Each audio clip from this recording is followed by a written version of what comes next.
സുഹൃത്തുക്കളെ, ഇന്ന് ഞാൻ നിങ്ങൾക്ക് കുറച്ച് ഗ്ലൗസ് പരിചയപ്പെടുത്തി തരാം. ഇതൊക്കെ നോർമലായിട്ടുള്ള യൂസുകൾക്ക് ഉപയോഗിക്കുന്നതാണ് കേട്ടോ. അപ്പോൾ നമ്മുടെ സാധാരണ പണികൾക്കൊക്കെ ഉപയോഗിക്കുന്ന തരം ഗ്ലൗസാണ് ഇത്. കുറച്ചുകൂടി ഹാർഡായിട്ടുള്ള വർക്കുകൾക്ക്, അത് വാർപ്പ് പണി അങ്ങനത്തേതിന് ഉപയോഗിക്കുന്ന ഗ്ലൗസാണ്. ഇതിൻ്റെ കുറച്ച് ഹാർഡായി ഉണ്ടാവും ഇവിടെ. ഇത് ഇലക്ട്രിക് വർക്കുകൾക്ക്, സാധാ മെയിൻ്റനൻസ് ഇലക്ട്രിക് വർക്കുകൾക്ക് ഉപയോഗിക്കുന്നത്. ഇത് ഗാർഡൻ വർക്കിന് ഉപയോഗിക്കുന്നത് ആണ് കട്ട് ലെവൽ ഗ്ലൗസ്. ഇത് ഈ പൈപ്പ് ഷീറ്റൊക്കെ കട്ട് ചെയ്യുമ്പോൾ ഉപയോഗിക്കുന്നത്.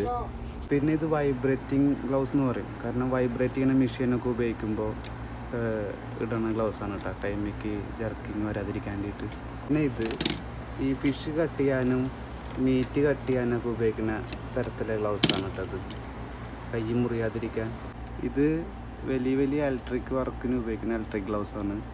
ഇത് 11,000 kVയുടെ ആണ്. പിന്നെ ഇത് വെൽഡിങ്ങിന് ഉപയോഗിക്കുന്ന ഗ്ലൗസാണ്. ഇത് ടിഗ് വെൽഡിങ്ങിന് ഉപയോഗിക്കുന്നതാണ്. ഇത് സാധാ നോർമൽ വെൽഡിങ്ങിന് ഉപയോഗിക്കുന്ന ഗ്ലൗസാണ് കേട്ടോ, ലെതർ ഗ്ലൗസ്. ഇത് സാധാ നോർമൽ വർക്കിന് ഉപയോഗിക്കുന്ന റബ്ബർ ഗ്ലൗസ്. ഇത് പിന്നെ കെമിക്കൽ, ആസിഡ് എന്നീ വർക്കുകൾക്ക് ഉപയോഗിക്കുന്ന ഗ്ലൗസാണ് കേട്ടോ. ഇങ്ങനത്തെ ചെറിയ അറിവുകൾക്ക് എൻ്റെ ചാനലൊന്ന് സബ്സ്ക്രൈബ് ചെയ്യണേ.